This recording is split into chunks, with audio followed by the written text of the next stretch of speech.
আসসালামু আলাইকুম। এটিএন বাংলা সংবাদে সবাইকে স্বাগত জানাচ্ছি শামীম আরা মুন্নি। প্রথমেই ইউসিবি সংবাদ শিরোনাম।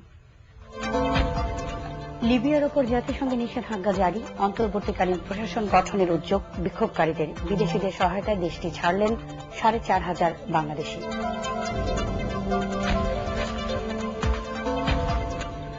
খালেদা জিয়ার মধ্যবর্তী নির্বাচনের দাবি নাকচ করে দিলেন সৈয়দ আশরাফ। বিরোধী দলকে সংসদে গিয়ে দাবি দেওয়া উত্থাপনের আহ্বান।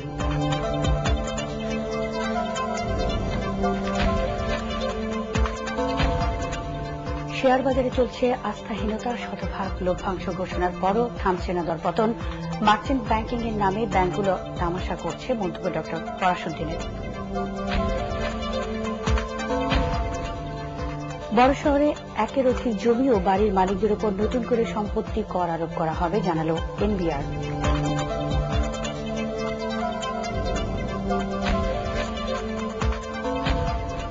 এবং টেন্ডুলকারের সেঞ্চুরিতে বেঙ্গালুরুতে বিশ্বকাপে ইংল্যান্ডকে ৩৪০ রানের টার্গেট দিল ভারত। সমর্থকদের প্রত্যাশা পূরণে বাংলাদেশের সবাই সর্বোচ্চ নিবেদিত, জানালেন রাজ্জাক। শুনছিলেন শিরোনাম। শুরুতেই লিবিয়া প্রসঙ্গ। লিবিয়ার উপর নিষেধাজ্ঞা আরোপ করার ব্যাপারে সর্বসম্মতভাবে ভোট দিয়েছেন নিরাপত্তা পরিষদের সদস্যরা। দেশটির চলমান রাজনৈতিক সংকট নিরসন ও সহিংসতা বন্ধে চূড়ান্ত সিদ্ধান্ত নিতে নিরাপত্তা পরিষদের জরুরি বৈঠকে এই সিদ্ধান্ত হয়। এদিকে লিবিয়ার রাজধানী ত্রিপোলির কাছের শহর জাবিয়ার নিয়ন্ত্রণ নিয়েছেন বিক্ষোভকারীরা। এছাড়া বিক্ষুব্ধরা অন্তর্বর্তীকালীন প্রশাসন গঠনের বিষয়ে আলোচনা শুরু করেছেন। আরো জানাচ্ছেন কাজী জাকির সেজুতি। লিবিয়ার বর্তমান পরিস্থিতিতে বিশ্ব নেতাদের পক্ষ থেকে চাপ বাড়লেও তাতে কোনো সাড়া দিচ্ছে না গাদ্দাফি, বরং গাদ্দাফির একগুঁয়ে মনোভাবে বাড়ছে হত্যা, সহিংসতার ঘটনা। এমনই এক পরিস্থিতিতে নিরাপত্তা পরিষদের সদস্যরা লিবিয়ার উপর অস্ত্র ও বাণিজ্য নিষেধাজ্ঞা আরোপে সর্বসম্মতভাবে একমত হয়েছেন। মার্কিন প্রেসিডেন্ট বারাক ওবামা বলেছেন, লিবিয়া সরকারকে এই সহিংসতা অবশ্যই বন্ধ করতে হবে এবং গাদ্দাফিকে দেশ ত্যাগ করতে হবে। এছাড়া গাদ্দাফি সরকারের সম্পত্তি বাজেয়াপ্ত করার পাশাপাশি দমন পীড়নের জন্য আন্তর্জাতিক অপরাধ আদালতে তাকে বিচারের মুখোমুখি করার প্রস্তাবও করা হয়েছে নিরাপত্তা পরিষদের বৈঠকে। The actions taken by the regime in Libya are clear-cut violations of all norms governing international behavior and serious transgressions of international human rights and humanitarian law. লিবিয়ার অন্তর্বর্তীকালীন সরকার গঠনের বিষয়ে সমর্থন দিয়েছে নিরাপত্তা পরিষদ ও যুক্তরাষ্ট্রে নিযুক্ত লিবিয়ার রাষ্ট্রদূত।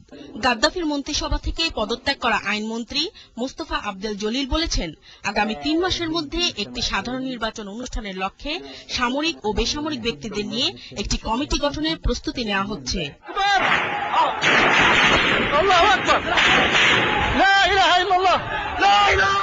এদিকে বিরাজমান এই পরিস্থিতিতে দেশটিতে খাদ্য বন্টন ব্যবস্থা বিপর্যস্ত হয়ে পড়তে পারে বলে সতর্ক করেছে জাতিসংঘের বিশ্ব খাদ্য কর্মসূচি। রক্তক্ষয়ী পরিস্থিতিতে বিভিন্ন দেশের নাগরিকেরা সীমান্ত দিয়ে দেশ ত্যাগের জন্য চেষ্টা চালিয়ে যাচ্ছে। শুক্রবার লিবিয়া থেকে প্রায় ৩০০ ভারতীয় নাগরিক বিমানযোগে নয়াদিল্লিতে ফিরে এসেছে। লিবিয়ায় গাদ্দাফির পদত্যাগের দাবিতে চলমান আন্দোলন ও সহিংসতায় এ পর্যন্ত কমপক্ষে ১,০০০ মানুষ মারা গেছে। কাজী জাকিয়া সেজুতি, এটিএন বাংলা। সরকারি সহায়তা পৌঁছানো না গেলেও বিদেশিদের সহায়তায় লিবিয়া ছেড়েছেন ৪,৫০০ বাংলাদেশি। তিউনিসিয়া, মিশর সীমান্ত এবং গ্রিসের একটি দ্বীপে তাদের রাখা হয়েছে। সংকটাপন্নদের উদ্ধারে লেবাননে তৈরি রাখা হয়েছে বাংলাদেশের একটি জাহাজ। মানবিক সাহায্য চাওয়া হয়েছে জাতিসংঘ ও রেড ক্রসের কাছে। আন্তর্জাতিক সাহায্য সংস্থাগুলোর সাথে ঢাকায় জরুরি বৈঠকের পর এসব কথা জানান প্রবাসী কল্যাণ মন্ত্রী খন্দকার মোশাররফ হোসেন। এদিকে নিরাপত্তা, যানবাহন ও পাসপোর্ট না থাকায় ঝুঁকিতে থেকেও অনেকে লিবিয়া ছাড়তে পারছেন না বলে জানা গেছে। রিপোর্ট কেরামতুল্লাহ বিপ্লবের। লিবিয়ার ভেতর থেকে মিশর, তিউনিসিয়া সীমান্ত এসেও স্বস্তিতে নেই বাংলাদেশিরা। তাদের বেশিরভাগেরই পাসপোর্ট নিয়োগকারী কোম্পানির কর্মকর্তাদের কাছে। গোলযোগ শুরুর পরই ওই কর্মকর্তারা লিবিয়া ছেড়েছেন। এদিকে পাসপোর্ট বা পরিচয়পত্র না থাকায় তাদের সীমান্ত পার হতে বাধা দিচ্ছে মিশর ও তিউনিসিয়া কর্তৃপক্ষ। কোরিয়ান উন, হিউন্দাই, দাইউ কোম্পানিতে কর্মরত ২,০০০-এরও বেশি বাংলাদেশিকে বেনগাজি ও ত্রিপলি থেকে নিরাপদে সরিয়ে নেওয়া হয়েছে পড়শি দুই দেশে। একটা জিনিস আমি আপনাদের বলতে চাই, এই উদাহরণ দিয়ে লিবিয়ায় থাকা বাংলাদেশিদের আনতে বিদেশি কোম্পানিগুলোর সহায়তা চেয়েছে প্রবাসী কল্যাণ মন্ত্রণালয়। পাসপোর্ট না থাকলেও কর্মীদের আউটপাস দেওয়া হবে বলেও জানিয়েছেন প্রবাসী কল্যাণ মন্ত্রী। যারা যে অবস্থায় এখন আছে তারা যেন আননেসেসারি প্যানিক হয়ে কোনো মুভমেন্ট না করে। যেসব কোম্পানিতে এরকম লোকজন কাজ করে বহুত সংখ্যক 2000 5000 সেসব কোম্পানির হেডকোয়ার্টারের সাথে যোগাযোগ স্থাপন করছি। মন্ত্রণালয়ের জরুরি বৈঠকে সংকটাপন্ন অবস্থা থেকে উদ্ধারে লিবিয়ার ভেতরে থাকা বাংলাদেশিদের জন্য জাতিসংঘ, IOM এবং রেড ক্রসের কাছে মানবিক সাহায্যও চেয়েছে সরকার। তারা যখনই ওই দেশের অ্যাক্সেস পাবে তখনই সিচুয়েশন বিবেচনা করে তাদের নেতৃত্বে যদি লোক রিলোকেশনের দরকার হয় তারা রিলোকেশনের ব্যবস্থা করবে।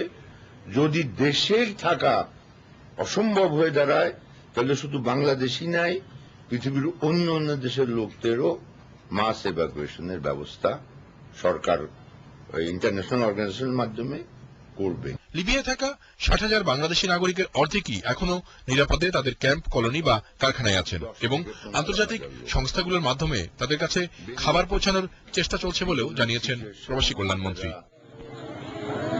এদিকে লিবিয়ায় সংকটাপন্ন অবস্থায় থাকা বাংলাদেশিদের উদ্ধারের দাবিতে আজও দেশের পিরোজপুর, শরীয়তপুর ও টাঙ্গাইলে বিক্ষোভ দেখিয়েছে তাদের স্বজনরা। কেরামতুল্লাহ বিপ্লব, ATN বাংলা, ঢাকা। এবার অন্যান্য সংবাদ। বিরোধী দলীয় নেত্রী বেগম খালেদা জিয়ার মধ্যবর্তী নির্বাচনের দাবি নাকচ করে দিয়েছেন আওয়ামী লীগ সাধারণ সম্পাদক সৈয়দ আশরাফুল ইসলাম। মেয়াদ শেষ হওয়ার আগে ক্ষমতা ছাড়ার মতো কোনো পরিস্থিতি দেশে তৈরি হয়নি বলে মন্তব্য করেন তিনি। বিকেলে মিরপুরের বাগবাড়িতে সৈয়দ নজরুল ইসলাম কনভেনশন সেন্টারে নির্মাণ কাজের উদ্বোধনী অনুষ্ঠানে সৈয়দ আশরাফ একথা বলেন। দিন বদলের জন্য দলীয় নেতা কর্মীদের খারাপ আচরণ বদলানোরও পরামর্শ দেন তিনি। স্থানীয় সরকার প্রতিমন্ত্রী জাহাঙ্গীর কবির নানক, মহানগর আওয়ামী লীগের সাধারণ সম্পাদক মোফাজ্জল হোসেন চৌধুরী মায়া, সংসদ সদস্য আসলামুল হক এই সময় উপস্থিত ছিলেন। বিরোধী দলকে সংসদে গিয়ে তাদের সব দাবি দাওয়া উত্থাপনের আহ্বান জানান সৈয়দ আশরাফ।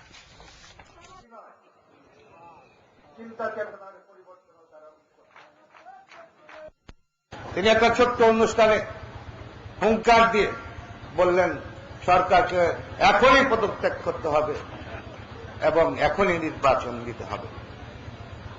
আমি আপনাদের কাছে জিজ্ঞেস করতে চাই এবং আপনাদের মাধ্যমে মাননীয় বিরোধী দলের নেত্রীকে জিজ্ঞেস করতে চাই, 96 সালে যখন 91 সালে যখন ক্ষমতা আসেন আপনি কি একদিন আগে ক্ষমতা ছেড়েছিলেন? একদিন আগে তো ক্ষমতা ছাড়েন না। 2001 সালে যখন ক্ষমতা এসেছিলেন আপনি কি একদিন আগে ক্ষমতা ছেড়েছিলেন? একদিন আগেও ক্ষমতা ছাড়েন নাই।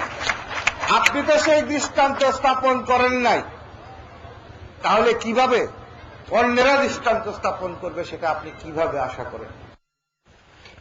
গত সপ্তাহে জের ধরে আজও দরপতন হয়েছে ঢাকা শেয়ার বাজারে। সপ্তাহের প্রথম দিনে ঢাকা স্টক এক্সচেঞ্জে 327 পয়েন্ট সূচক হারিয়েছে। দাম কমেছে 249টি কোম্পানি শেয়ারের, আর বেড়েছে 6টি কোম্পানির। লেনদেন শুরুর প্রথম 6 মিনিটেই ডিএসই সাধারণ সূচক পড়ে যায় 141 পয়েন্ট। কমতে কমতে দিন শেষে তা এসে দাঁড়ায় 5463-তে।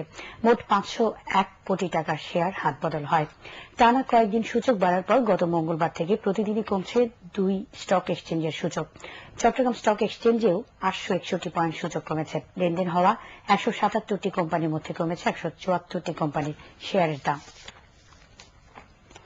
এদিকে শেয়ার বাজারে চলছে দীর্ঘ আস্থাহীনতা। এমনকি বিনিয়োগকারীদের জন্য শতকরা 100% লভ্যাংশ ঘোষণা করা কোম্পানির শেয়ারেরও দাম পড়ছে অব্যাহতভাবে।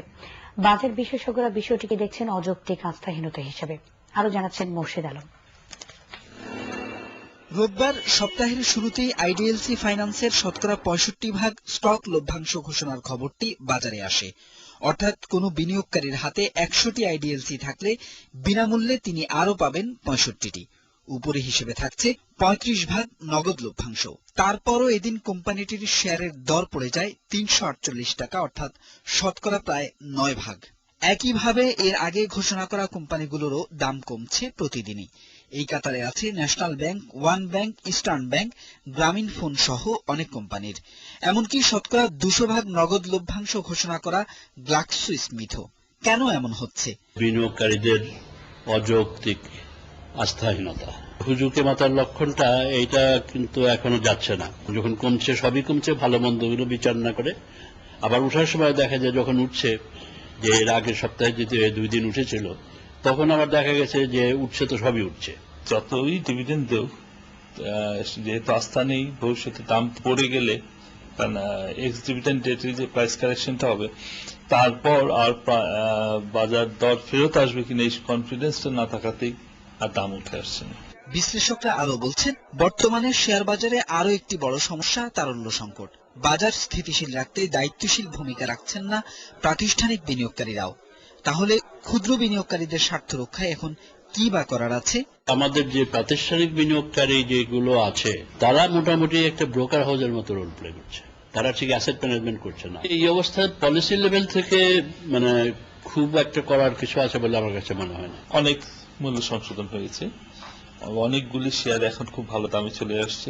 এখন যদি আরো দাম কমতে থাকে সাধারণ বিনিয়োগকারীদের মধ্যে যে ক্ষতির পরিমাণ হবে, যেটা অনেক অন্য রাজনৈতিক বা অন্যান্য প্রভাব আছে, তাহলে সরকার ইন্টারফেয়ার করতে পারে। 200-400 কোটি টাকা কিন্তু এখানে হারিয়ে যাবে। যদি মনে হয় যে বাজারকে সাপোর্ট দেওয়া দরকার, তাহলে সত্যিকার সাপোর্ট, বিশাল পরিমাণে সাপোর্ট দিতে হবে।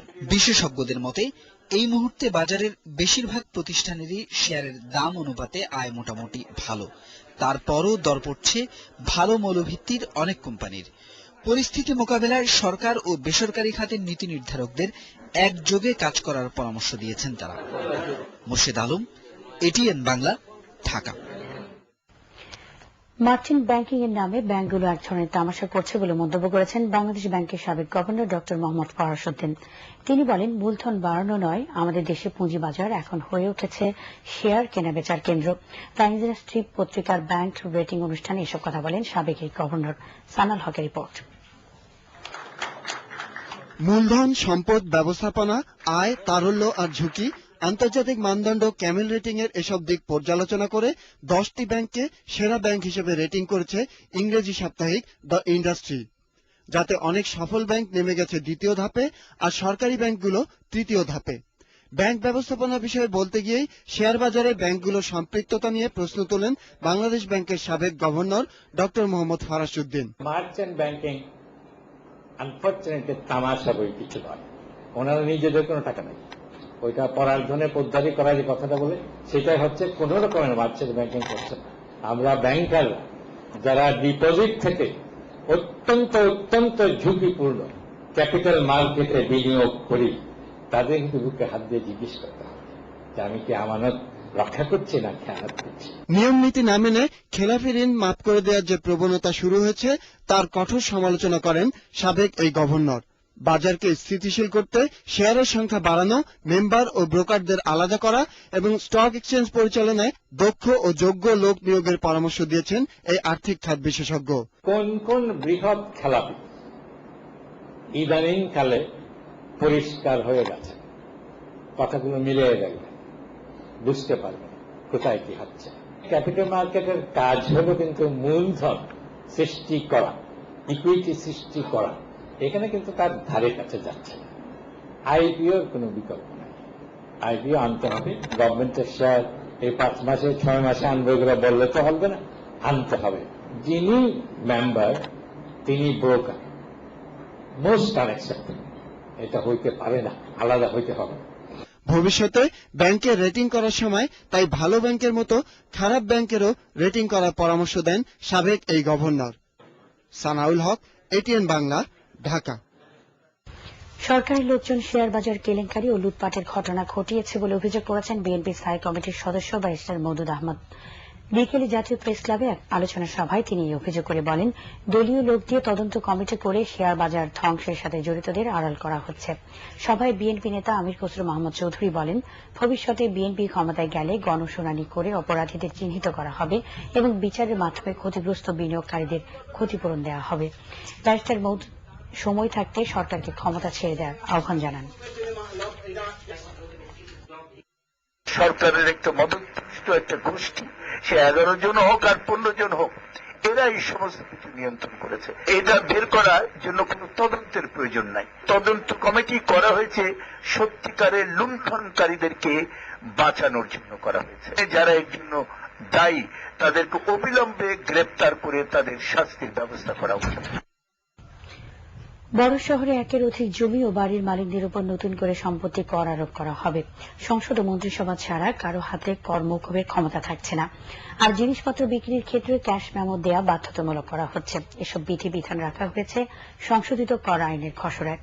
এনবিআর চেয়ারম্যান এক সংবাদ সম্মেলনে জানিয়েছেন, আসছে বাজেটে এই আইন পাশ হলে আগামী অর্থ বছর থেকে তা কার্যকর হবে। গোলাম পারভেজের রিপোর্ট। সমাজে সম্পদ ও আয়ের বৈষম্য কমাতে নতুন করে সম্পত্তি কর আরোপের উদ্যোগ নিয়েছে জাতীয় রাজস্ব বোর্ড।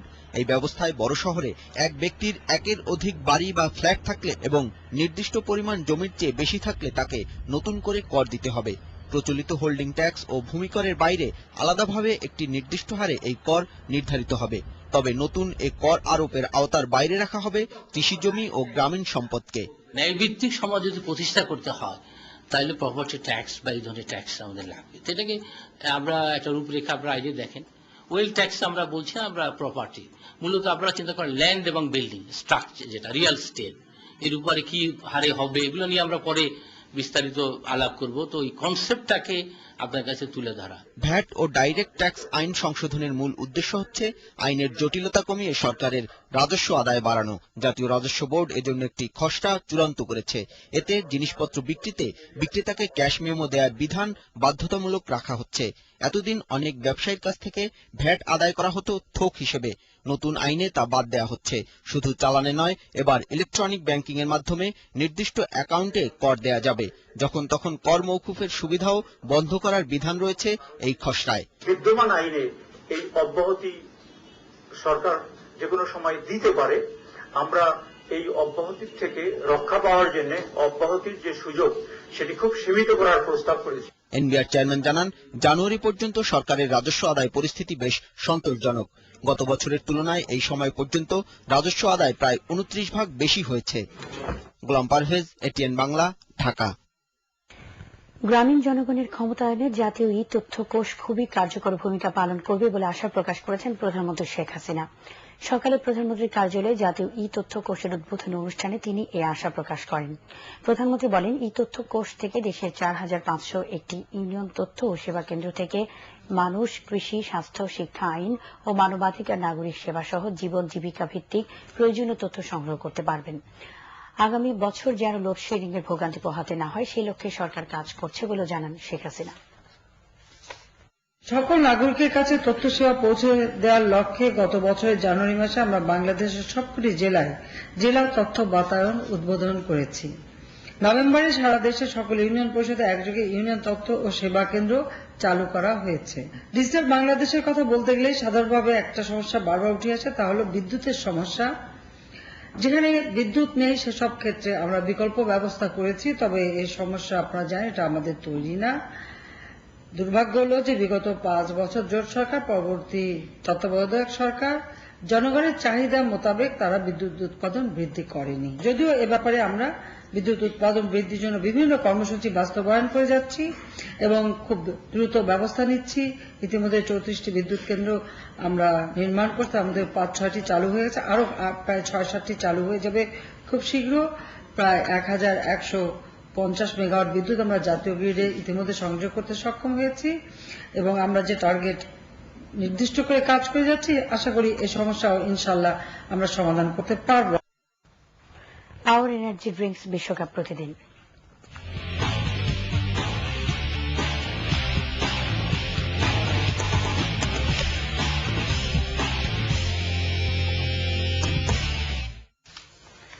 বিশ্বকাপ ক্রিকেটের জমজমাট ম্যাচ ইংল্যান্ডকে 340 রানের টার্গেট দিয়েছে ভারত। বেঙ্গালুরুতে মাস্টার ব্যাটসম্যান সচিন টেন্ডুলকারের 47তম সেঞ্চুরি আর গৌতম গম্ভীর ও যুবরাজ সিং এর হাফ সেঞ্চুরিতে ভারত বড় সংগ্রহের ভিত করে।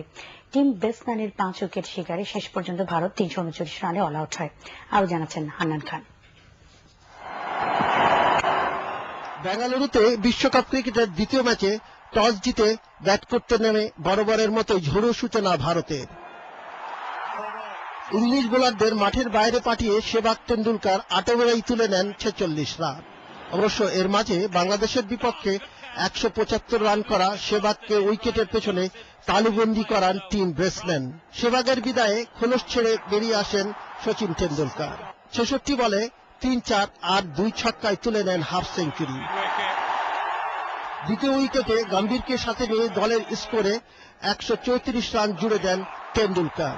51 রানে গম্ভীরের বিদায়ও থামেনি টেন্ডুলকারের ব্যাট। 103 বলে 8-4 আর 4 ছক্কায় ওয়ানডে ক্রিকেটে একমাত্র ডবল সেঞ্চুরির মালিক সচিন টেন্ডুলকার তুলে নেন ক্যারিয়ারের 47তম সেঞ্চুরি। দলীয় 236 রানে প্যাভিলিয়নে ফেরার আগে তার নামের পাশে 115 বলে 120। বিশ্বকাপে এটি টেন্ডুলকারের পঞ্চম সেঞ্চুরি। তবে সচিনের বিদায়ও থেমে থাকেনি ভারতের রানের চাকা। যুবরাজ সিং ও অধিনায়ক মহেন্দ্র সিং ধোনির মারমুখী ব্যাটিংয়ে 300 পেরিয়ে যায় ভারতের ইনিংস। হান্নান খান, এটিএন বাংলা। ব্যক্তিগত নয়, দলীয় পারফরমেন্সের উপরই বিশ্বকাপে বাংলাদেশের এগিয়ে যাওয়া নির্ভর করছে।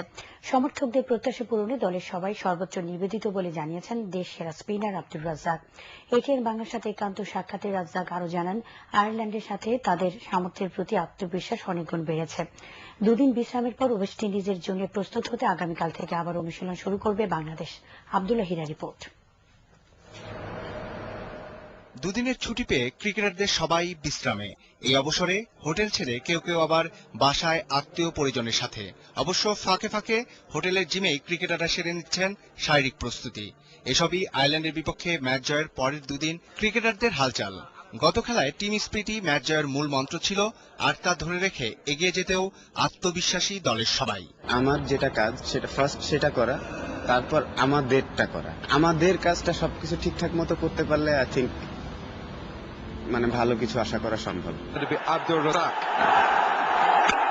ভারতের বিপক্ষে 9 ওভারে 74 রানে উইকেট শূন্য। ব্যাট হাতে 1 রান তুলতেই জহির খানের লেগ বিফোরের ফাঁদে পা। পরের ম্যাচে আইরিশদের সাথে 16 বলে 11 রান। তবে বাংলাদেশকে প্রথম উইকেটই পাইয়ে দেন আব্দুর রাজ্জাক। 113 ওয়ানডেতে রাজ্জাক নিয়েছেন 163 উইকেট। দেশের পক্ষে এখন সর্বোচ্চ উইকেটের মালিক তিনিই। তাই বিশ্বকাপে কোনো দলকেই হালকাভাবে নিতে রাজি নন রাজ্জাক। তার মতে যে কোনো দলের বিপক্ষেই জয় পাওয়াটা কঠিন, কারণ প্রত্যেকেই জয়ের জন্যই মাঠে নামছে। আমি 5টা আজকে নিয়ে নিব, আমি 6টা আজকে নিয়ে নিব, এটা বলে হবে না। আপনাকে এটার জন্য কি হবে, ভালো করতে হবে। ভালো করলে হ্যাঁ আমার টিমমেটই একজন পাবে, যে কেউ একজন। সুহাস পাইছে, সাকিব 2টা পাইছে, আশরাফুল 2টা পাইছে। এটা হচ্ছে সবার ভালো করার কারণেই কিন্তু জিনিসগুলো হয়েছে। বিশ্বকাপে বাংলাদেশ ক্রিকেট দলকে ঘিরে প্রত্যাশা অনেকখানি বাড়িয়ে রাখলেও আগামী ম্যাচগুলোতে সমর্থকদের কিছুটা সংযমী হওয়ারও পরামর্শ দেন এই অভিজ্ঞ স্পিনার। আব্দুল্লাহ হীরা, এটিএন বাংলা, ঢাকা। চলতি বাজেটে বার্ষিক উন্নয়ন কর্মসূচি এডিপির বরাদ্দ 3,370 কোটি টাকা কমিয়েছে সরকার। প্রধানমন্ত্রী শেখ হাসিনার সভাপতিত্বে জাতীয় অর্থনৈতিক পরিষদের বৈঠকে 35,170 কোটি টাকার সংশোধিত এডিপি অনুমোদন করা হয়। এর মধ্যে 23,200 কোটি টাকা খরচ করবে সরকার। প্রকল্প সাহায্য হিসেবে পাওয়া যাবে 11,930 কোটি টাকা। চলতি অর্থ বছরের মূল বাজেটে এডিপিতে বরাদ্দ রাখা হয়েছিল 38,500 কোটি টাকা। বৈঠক শেষে সাংবাদিকদের এসব তথ্য জানান পরিকল্পনা মন্ত্রী অবসরপ্রাপ্ত এয়ার ভাইস মার্শাল একে খন্দকার।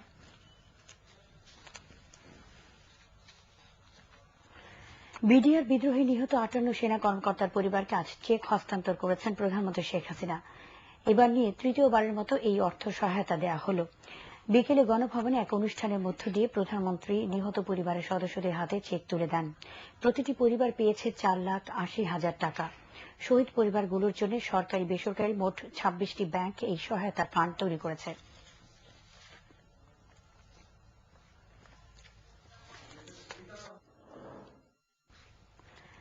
পহেলা মার্চের মধ্যে পোস্টার তুলে না নিলে ইউপি নির্বাচনে সংশ্লিষ্ট প্রার্থীর মনোনয়নপত্র জমা নেওয়া হবে না বলে জানিয়েছেন নির্বাচন কমিশনার অবসরপ্রাপ্ত ব্রিগেডিয়ার জেনারেল শাখাত হোসেন।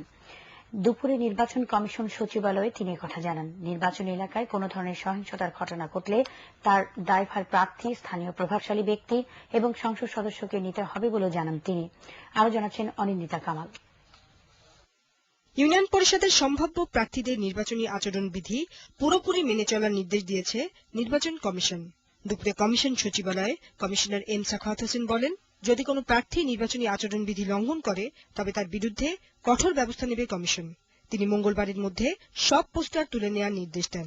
পহেলা মার্চের ভিতরে এই পোস্টার রিমুভ করা না হয় তাহলে 5 তারিখে তাদের মনোনয়নপত্র গ্রহণ না করার চিঠি যাবে এখান থেকে।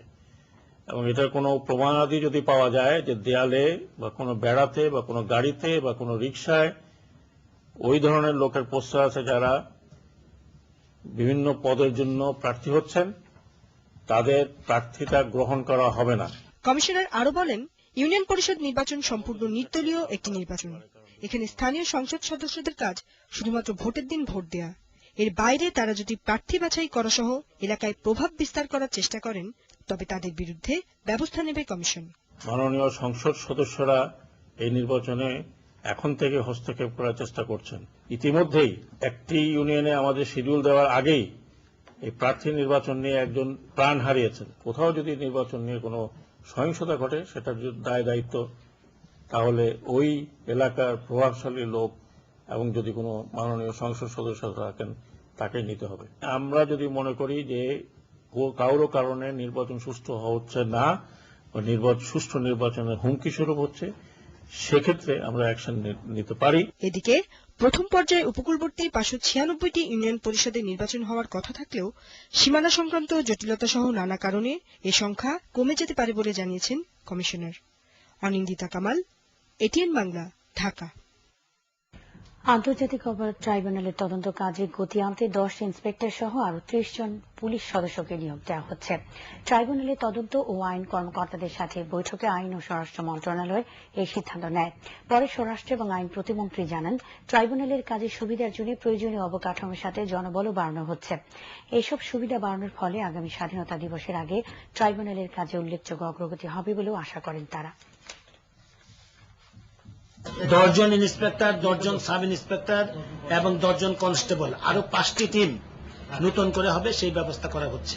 আপনারা 26 মার্চের মধ্যেই আপনারা বুঝতে পারবেন যে আমাদের কার্যক্রম কোন দিকে যাচ্ছে, কি অবস্থা। এটা 26 মার্চের মধ্যে আপনারা জানতে পারবেন, আপনারা বুঝতে পারবেন। অবকাঠামো উন্নয়ন এবং সুনির্দিষ্ট পরিকল্পনা না থাকায় চট্টগ্রাম বন্দরে বিদ্যমান সুবিধা দিয়ে ট্রানজিট পণ্য হ্যান্ডেলিং কোনোভাবেই সম্ভব নয়। ট্রানজিট সুবিধার জন্য বন্দরের প্রস্তুতি সম্পর্কে চট্টগ্রামে এক গোলটেবিল আলোচনায় বন্দর ব্যবহারকারীরা এই অভিমত দেন। তারা বলেন, ট্রানজিট সুবিধা দিতে হলে বন্দরকে ঘিরে এখনই মহাপরিকল্পনা তৈরি করা জরুরি। চট্টগ্রাম থেকে কামাল পারভেজের রিপোর্ট, জানাচ্ছেন কঙ্কন নাগ। চট্টগ্রাম বন্দরে প্রতি বছর কন্টেইনার হ্যান্ডলিং বাড়ছে গড়ে 12% হারে, কিন্তু সে তুলনায় বাড়েনি যন্ত্রপাতির সংখ্যা আর অবকাঠামো উন্নয়ন। অথচ বন্দরের 40% অব্যবহৃত থাকার কথা জানিয়ে প্রতিবেশী দেশগুলোকে ট্রানজিট সুবিধা দেওয়ার কথা বলছে সরকার। বন্দরের এই সুযোগ সুবিধা অব্যবহৃত থাকার পরিসংখ্যান এবং বর্তমান সক্ষমতা নিয়ে প্রশ্ন তুললেন সংশ্লিষ্টরা।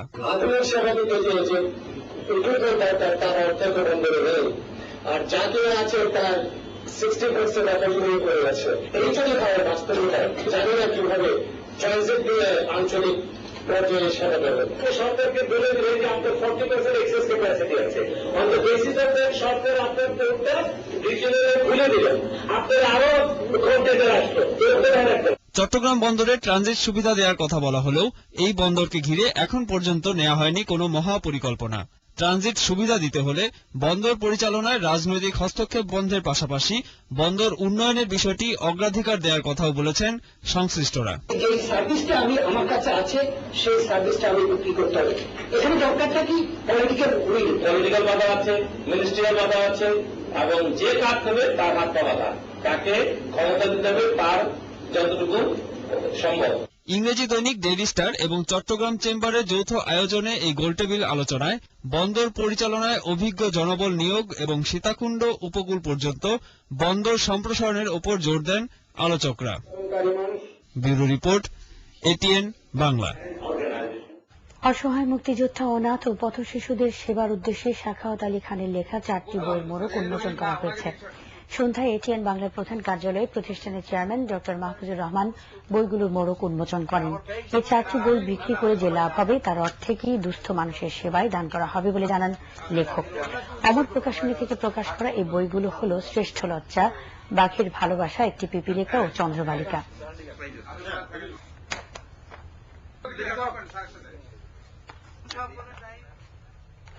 মেটল্যাব আলিকো আন্তর্জাতিক সংবাদ।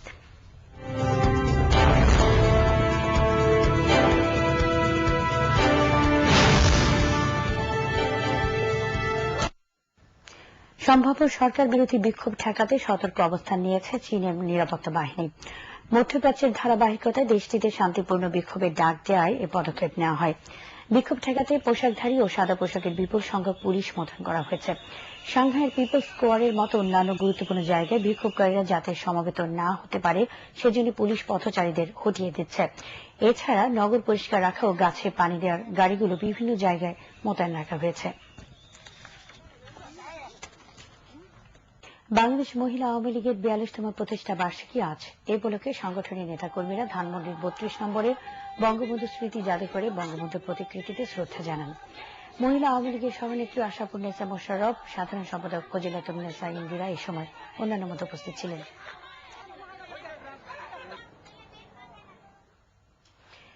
এবার একটি শোক সংবাদ। এটিএন বাংলার প্রধান উপদেষ্টা সাইফুল বাড়ির সহধর্মিণী নূরজাহান বাড়ির দাফন সম্পন্ন হয়েছে। দুপুরে রমনা থানা জামে মসজিদে নামাজের জানাজা শেষে তাকে মিরপুর শহীদ বুদ্ধিজীবী কবরস্থানে দাফন করা হয়। এটিএন বাংলার উপদেষ্টা, পরিচালক ও উচ্চপদস্থ কর্মকর্তারা জানাজা ও দাফনের সময় উপস্থিত ছিলেন। আগামী বুধবার বাদ আসর মৌসুমার মগবাজারের বাসভবন 105 বড় মগবাজার কারিমাস প্লাজায় কুলখানি অনুষ্ঠিত হবে। হৃদরোগে আক্রান্ত হয়ে সকালে রাজধানীর বারডেম হাসপাতালে নূরজাহান বাড়ি ইন্তেকাল করেন। মৃত্যুকালে তিনি 2 কন্যা সহ বহু গুণগ্রাহী রেখে গেছেন। তাঁর মৃত্যুতে এটিএন বাংলা পরিবার গভীরভাবে শোকাহত। আমরা মরহুমার বিদেহী আত্মার মাগফিরাত কামনা করছি। এবার রয়েছে প্যারাটেক্স খেলার খবর।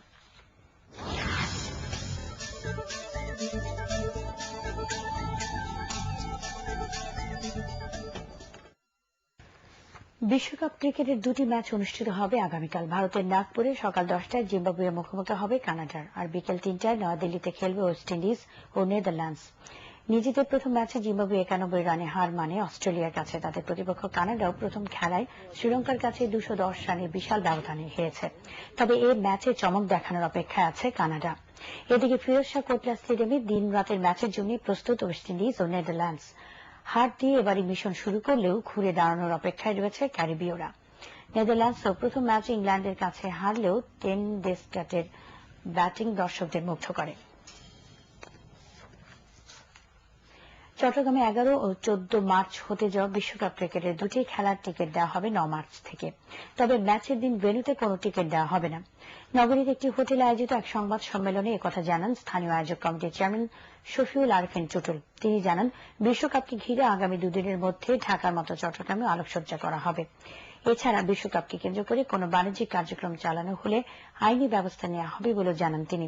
বিশ্বকাপের স্থানীয় আয়োজক কমিটির পরিচালক আলী হাসান বাবু এ সময় উপস্থিত ছিলেন। রিয়াল মায়োর্কাকে 3-0 গোলে হারিয়ে স্প্যানিশ লা লিগার শীর্ষস্থান আরও সংহত করেছে বর্তমান চ্যাম্পিয়ন বার্সেলোনা। মায়োর্কার মাঠ ইব্রেরোস্টারে জাভি, কার্লোস পুয়োল, দানি আলভেজকে ছাড়াই খেলতে নামে বার্সা। কিন্তু ম্যাচে এর কোনো প্রভাবই পড়েনি, বরং 38 মিনিট ঠিকই গোল আদায় করে নেয় ক্যাটালানরা। Argentine superstar Lionel Messi head করে এগিয়ে দেন দলকে। 57 মিনিটে ডেভিড ভিয়া ব্যবধান দ্বিগুণ করেন। 9 মিনিট পর পেড্রো ম্যাচের তৃতীয় গোল করলে পূর্ণ পয়েন্ট নিয়ে মাঠ ছাড়ে বার্সেলোনা। আরেক খেলায় দেপোর্তিভো লা করোনার সাথে গোলশূন্য ড্র করে বার্সাকে টপকে শিরোপা জয়ের স্বপ্নে বড় ধাক্কা খেয়েছে রিয়াল মাদ্রিদ। এই ড্রয়ে 25 ম্যাচে 61 পয়েন্ট নিয়ে বার্সার থেকে 7 পয়েন্ট পেছনে রইল তারা। কবি শহীদুল্লাহ সাহিত্য পরিষদের উদ্যোগে পল্লবী ইসলামী জুনিয়র হাই স্কুলে শুরু হয়েছে স্মৃতি গোল্ড কাপ টুর্নামেন্ট। ভাষার মাস উপলক্ষে আয়োজিত এই টুর্নামেন্টের উদ্বোধন করেন ভাষা সৈনিক Abdul Matin. ATN Bangla senior vice president Arkanullah Haruni, Mohammad Bin Kashem এ সময় অন্যান্যের মধ্যে উপস্থিত ছিলেন।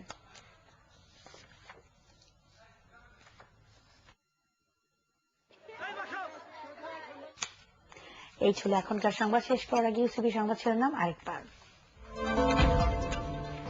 লিবিয়ার উপর জাতিসংঘ নিষেধাজ্ঞা জারি, অন্তর্বর্তীকালীন প্রশাসন গঠনের উদ্যোগ বিক্ষোভকারীদের, বিদেশিদের সহায়তায় দেশটি ছাড়লেন 4,500 বাংলাদেশি।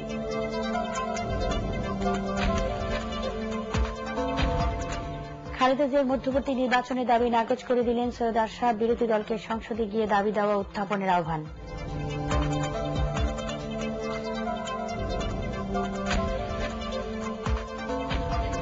শেয়ার বাজারে চলছে আস্থাহীনতা, শতভাগ লভ্যাংশ ঘোষণার পরও থামছে না দরপতন। মার্চেন্ট ব্যাংকিং এর নামে ব্যাংকগুলো তামাশা করছে, মন্তব্য ডক্টর ফরাসউদ্দিনের। বড় শহরে একের অধিক জমি ও বাড়ির মালিকদের উপর নতুন করে সম্পত্তি কর আরোপ করা হবে জানালো এনবিআর।